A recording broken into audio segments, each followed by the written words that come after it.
अस्सलामुअलैकुम सबसे प्यारे साथियों, मुझे यकीन है कि आप सब लोग खैरियत से हैं इंशाअल्लाह। अल्हम्दुलिल्लाह रब्बिल आलमीन, मैं और मेरी फैमिली भी बिल्कुल खैरियत से हैं। आज जुमातुल मुबारक है और मुझे यकीन है कि आप सब ने इस वक्त तक अपनी तमाम इबादत पूरी कर ली होंगी इंशाअल्लाह। अल्हम्दुलिल्लाह मैंने भी अपनी जुमा की तमाम इबादत मुकम्मल कर ली हैं। तो इस वक्त मेरे घर में आए हुए हैं साइम के डॉक्टर साहब, जो कि एक फिजियोथेरेपिस्ट हैं और वो साइम की फिजियोथेरेपी करवा रहे हैं। तो मेरे बहुत से प्यारे फॉलोअर्स ने मुझे पूछा था कि साइम के फिजियोथेरेपिस्ट कौन हैं और वो कैसे उसकी फिजियोथेरेपी करवाते हैं, तो हमें उनके बारे में आप कुछ बताएं।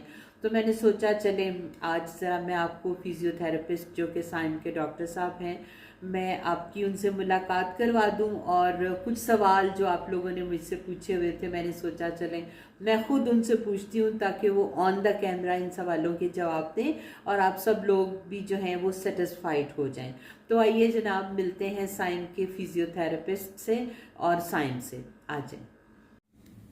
अस्सलाम वालेकुम डॉक्टर साहब। वालेकुम अस्सलाम। कैसे हैं आप? अल्लाह का शुक्र, आप बताएं। जी अल्हम्दुलिल्लाह। अच्छा डॉक्टर साहब, आप मुझे ये बताएं कि मुझसे ना बहुत सारे मेरे फॉलोअर्स पूछते हैं आपके हवाले से। तो आप मुझे बताएं कि आप कहाँ पे होते हैं यहाँ, और आप किस किस जगह के लोगों को एंटरटेन कर सकते हैं। जी, मेरा नाम मुदस्सिर है और फिजियोथेरेपिस्ट हूँ। इधर इधर देखें आप कैमरे की तरफ। मुदस्सिर है और फिजियोथेरेपिस्ट हूँ। मेरा क्लिनिक फिजियोथेरेपी का PTFCT के नाम से DHA फेज़ 2 में। तो मैं ज़्यादातर पेशेंट DHA, बैरिया और PWD के एरिया में जो पेशेंट होते हैं नियरेस्ट हमारे क्लिनिक के, वो हम उनको डील करते हैं, होम सेशन पे भी और क्लिनिक पे भी। CP बच्चों के हवाले से आप मुझे बताइए, जैसे कि साइम के हवाले से। जी, CP चाइल्ड है। तो बेसिकली CP तो सारे लोगों को पता है कि CP एक डेवलपमेंटल डिले होता है। साहब वो तो चलें, सारे मामला तो हो गए, उसके बाद की मैं बात पूछ रही हूँ आपसे। उसके बाद में ये होता है कि जिस तरह कि उसके बाद जैसे हम साइम की फिजियो करवाते हैं, और साइम 8 माह का था तब से हम इसकी फिजियो करवा रहे हैं। अच्छा, अब मेरा एक सवाल है आपसे कि जैसे कि साइम की हम 8 माह का ये था जब, तब से हम इसकी फिजियो करवा रहे हैं, लेकिन अभी तक मतलब कोई वैसा खातिर ख्वाह फ़र्क या साइम के बैठने में या चलने में या इस तरह से नहीं है। लेकिन आप बताएं कि अगर हम साइम की फिजियो ना करवाते तो क्या होता? आप नहीं करवाते तो जो अभी आपके पास चीज है, मतलब साइम सिटिंग में चला जाता है, कुछ एक्टिविटी करता है। एग्जैक्टली ये मैं आपसे पूछना चाह रही हूँ। करेंगे तो आप जो चीज आपके पास है उस पे मतलब उससे भी डिक्लाइन की तरफ अल्लाह ना करेंगे पेशेंट जा सकता है। क्योंकि बहुत सारे जो लोग हैं ना वो ये समझते हैं कि हमने CP चाइल्ड की फिजियो शुरू करवाई है तो ये चंद माह में या 1 साल में या इसमें बस ये ना नॉर्मल बच्चों की तरह हो जाएगा। तो मैं मतलब मुझे नहीं पता डॉक्टर साहब मैं ये सही कह रही हूँ कि गलत, क्योंकि मुझे लगता है कि अगर इनकी फिजियो ना करवाई जाए ना तो ये मज़ीद ख़राबी की तरफ जाएंगे। अगर ठीक नहीं भी हो रहे, यानी बैठ नहीं भी रहे, चल नहीं भी रहे, लेकिन अगर इनकी फिजियो ना करवाई जाए तो ये मज़ीद ख़राबी की तरफ जाएंगे, जैसे जिसको कहते हैं जुड़ जाना, उस तरह से बच्चे हो जाते हैं। बताइए क्या मैं ठीक कह रही हूँ ये बात? जी बिल्कुल, आपने अभी जो बात की है कि अगर फिजियोथेरेपी, देखिए हम इनकी लाइफ स्टाइल को, जो इनका लाइफ है उसको हम बेहतर कर सकते हैं। और 100% अगर बोलें कि उससे इसलिए लगता है कि फिजियोथेरेपी रिकवर स्लो करती है क्योंकि मूवमेंट होती है, जॉइंट बड़े स्टिफ होते हैं, तो ये ऐसे समझें कि थोड़ा थोड़ा प्रोग्रेस करती है। अगर उसको आप रोकेंगे इसकी प्रोग्रेस कम है, अगर स्टॉप करेंगे तो इसके इफेक्ट ज्यादा आते हैं। सही जल्दी सही जाते हैं। सही। इसकी ऐसे समझे कि हम उसको खींचते हैं, स्ट्रेच देते हैं, उसका इफेक्ट थोड़ा मिलता है, लेकिन थोड़ा भी गैप आ जाए तो उसके मुताबिक ये होता है कि जॉइंट बहुत ज्यादा इसके बड़े टाइम से फिजियोथेरेपी सही सही। अब देखें ना, सर्दियों में जैसे नॉर्मल लोगों के, इवन हमारे भी, हम थोड़ी देर बैठ के जब उठते हैं तो हम लोगों से उठा नहीं जाता या इस तरह से, क्योंकि मसल्स जो हैं वो ज़रा थोड़े से टाइट हो जाते हैं। तो अगर फिर इनकी फिजियोथेरेपी CP बच्चों की ना करवाई जाए तो ये मज़ीद टाइट होते चले जाएंगे। जी चलें, तो आप ये बताएं कि आप फिजियोथेरेपी कराने से मतलब कोई होप भी तो होती है ना इंसान को डॉक्टर बहुत साहब। बेहतर हो जाता है। अब अभी आप वीडियो बना रहे हैं तो हम उम्मीद करते हैं कि 2-3 महीने के बाद आप दोबारा वीडियो बनाएंगे और फिर लोगों के साथ शेयर कीजिएगा, तो उसमें डिफरेंस नोट कीजिएगा कि कितना हमने आज क्या गेन है हमारे पास और हमने अगले 3 महीनों में क्या कवर किया है। सही इंशाल्लाह सही इसके इफेक्ट नजर आएंगे। सही। बहुत शुक्रिया आपका डॉक्टर साहब, खुश रहें। और मैं आप सबके साथ एक और भी चीज़ शेयर करना चाहूँगी कि ये जो हमारे डॉक्टर साहब है ना, ये बहुत ही डेडिकेटेड हैं। वैसे तो हम साइम की फिजियोथेरेपी एक लंबा अरसा हो गया करवा रहे हैं, लेकिन शायद जो है ना वो हमें इतना बेहतर जो है ना वो डॉक्टर साहब नहीं मिल सके जैसे कि हमारे ये डॉक्टर साहब हैं। ये बहुत डेडिकेशन से, और इनके इतने ज़्यादा ये पंक्चुअल हैं, इतने ज़्यादा रेगुलर हैं, इतने पंक्चुअल है ये कि मैं इनके आने के साथ ना अपनी घड़ी का टाइम मिला सकती हूँ। ये इतने ज़्यादा पंक्चुअल हैं, इतने ज़्यादा रेगुलर हैं और बहुत डेडिकेशन से काम करवाते हैं। खुश रहें डॉक्टर साहब, अल्लाह ताला आपको सेहत तंदुरुस्ती वाली ज़िंदगी दे और अल्लाह ताला आपके हाथ में मज़ीद हुनर अता करे। आमीन अल्लाह।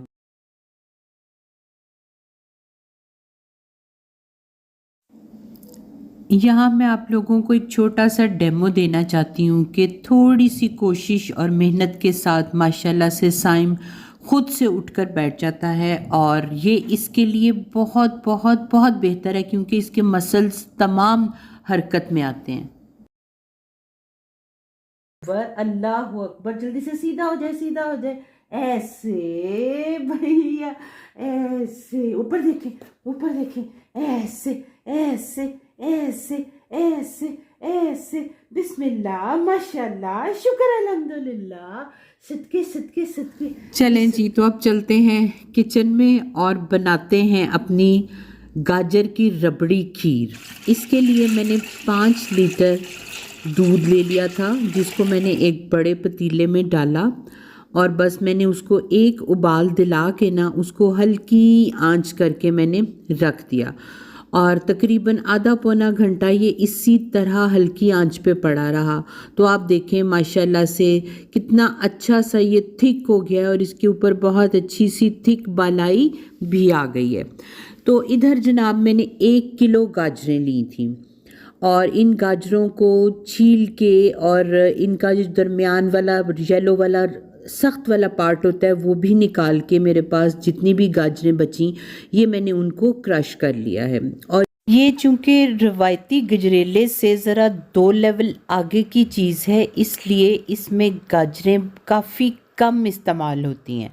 अगर आप गाजरें ज़्यादा इस्तेमाल करेंगे ना तो फिर ये वो गजरेला टाइप चीज़ बन जाएगी, रबड़ी नहीं बनेगी। और इधर मैंने ना 1 पाव यानी 250 ग्राम्स राइस, ये मेरे पास ब्रोकन राइस हैं, वो मैंने इस्तेमाल किए हैं। मैं आमतौर पे खीर और गजरेले के लिए ये ब्रोकन राइस ही यूज़ करती हूँ। अगर आपके पास ब्रोकन राइस ना हो तो आप घर में जो राइस यूज़ करते हैं ना उन्हीं को इसी तरह भिगो दें और दूध में डालने से पहले उनको अपने मिल्क शेक वाले ब्लेंडर में डाल के पल्स कर लें। तो अब जनाब ये देखें, ये दूध जो माशाल्लाह से बहुत अच्छे से कढ़ गया है, इसमें अब मैंने अपने राइस जो कि मैंने तकरीबन आधा पौना घंटा पहले ही भिगोए थे वो मैं ऐड कर रही हूँ।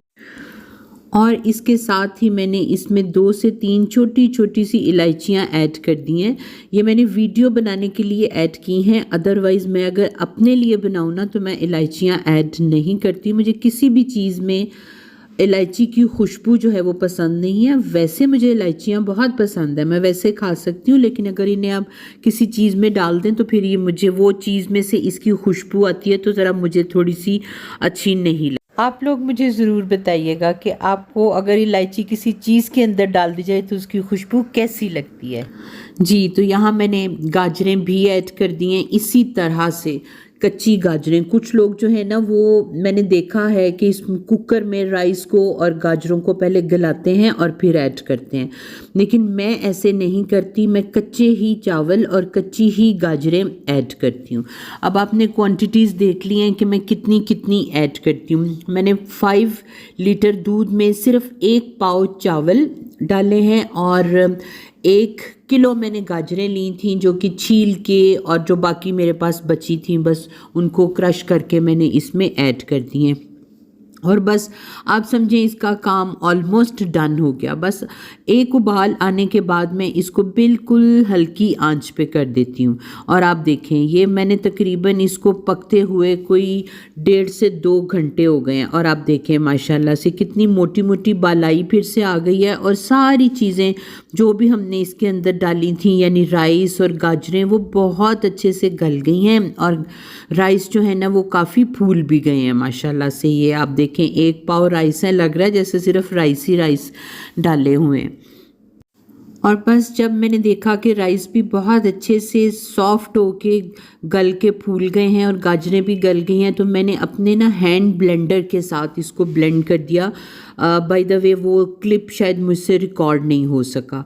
मैंने अपने हैंड ब्लेंडर से जब इसको ब्लेंड किया तो देखें माशाल्लाह से ये कितनी थिक हो गई है ना, ज़बरदस्त किस्म की रबड़ी की तरह की ये खीर बन गई है। और मैंने इसके नीचे ना तवा रख दिया हुआ था, अदरवाइज़ ये फिर ना लगना शुरू हो जाती है। जी तो अब आ गया है टाइम कि इसमें मिठास ऐड की जाए। तो यहाँ आप चाहें तो आप इसमें चीनी डालें, आप इसमें स्टीविया डालें, आप जो भी डालें, लेकिन मैं इसमें यहाँ पे यूज़ करती हूँ कंडेंस मिल्क। अब ये मत कहिएगा कि आप तो डाइट पर हैं, ये गजरेला मैंने नहीं खाना होता, सिर्फ पूरी फैमिली ने खाना होता है, ठीक है जी। तो यहाँ मैं इसमें ये पूरा एक कैन इसमें कंडेंस मिल्क का ऐड कर रही हूँ, लेकिन इसके बाद भी मुझे इसमें और शुगर ऐड करनी पड़ी थी, क्योंकि इससे 5 लीटर दूध में इसकी मिठास पूरी नहीं होती। तो इसलिए फिर मैंने इसमें मज़ीद थोड़ी सी चीनी ऐड की थी, और ये चीनी सबके अपने अपने टेस्ट पर होता है, आपको जितना मीठा चाहिए आप उतना ही ऐड करें। ऑल्दो मैं भी बहुत ज़्यादा मिठास पसंद नहीं करती हूँ, लेकिन मीठी चीज़ों को मैं समझती हूँ कम से कम इतना मीठा ज़रूर होना चाहिए कि वो खाने में आपको लगे कि आप कोई डिज़र्ट खा रहे हैं। आप लोग बताइएगा कि आप लोग अपने डिज़र्ट्स में चीनी बिल्कुल ही कम रखते हैं या कैसी रखते हैं, मुझे कमेंट्स में ज़रूर बताइएगा। जी तो यहाँ हमारी गाजर की रबड़ी खीर माशाल्लाह से अब बिल्कुल तैयार होने को ही है, लेकिन मैं इसको चेक करने के लिए कि ये इसकी कितनी थिकनेस हो गई है, मैं इसको ना इस तरह से प्लेट में डाल के चेक करती हूँ। इससे मुझे अंदाज़ा हो जाता है कि इसकी थिकनेस कितनी हो गई है। और ये भी आपके अपने ऊपर डिपेंड करता है कि आप कैसी खाना चाहते हैं, ज़रा ज़्यादा थिक खाना चाहते हैं या ज़रा थोड़ी सी लिक्विडी रनी खाना चाहते हैं। It is all depends upon you.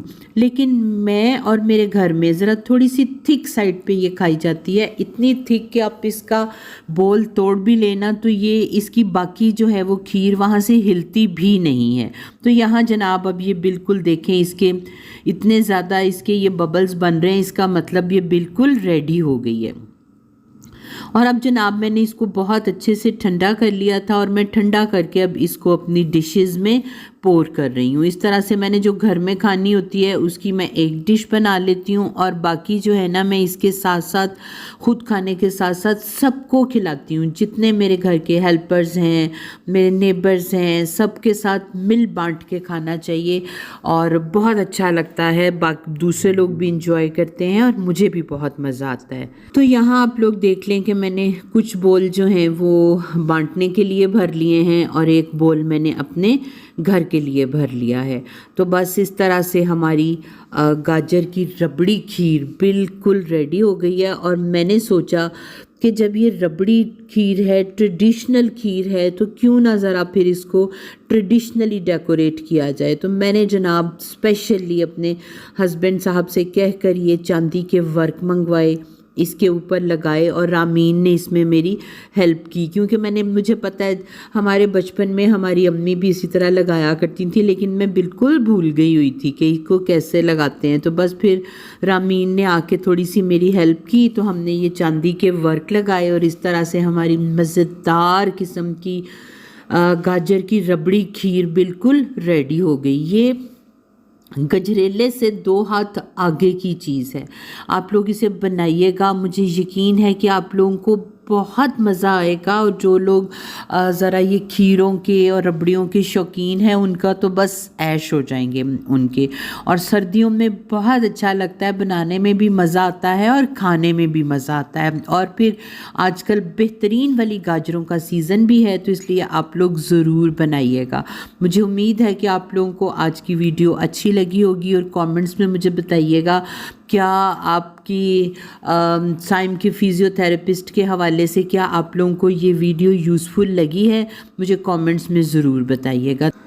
मैं आप लोगों को एक दूसरी डिश से इसका एक उठा के मैं आपको दिखाती हूँ, स्पून के अंदर उठा के, तो आपको अंदाज़ा होगा कि ये माशाल्लाह से कितनी थिक खीर होती है। और इसको तोड़ने के 2 दिन बाद भी इसकी बाकी डिश में पानी नहीं आता। ये आप माशाल्लाह से देखें, माशाल्लाह देखें कितनी ज़बरदस्त है ये थिक, और मेरे घर में इसी तरह पसंद की जाती है। तो अब मुझे दीजिए इजाज़त, अपना रखिए बहुत सारा ख्याल, हमेशा पॉजिटिव सोचिए और पॉजिटिव बोलिए, क्योंकि हमारी सोचें ही हमारे बोल बनाती हैं। तो खुश रहिए जनाब सब। अल्लाह हाफिज़।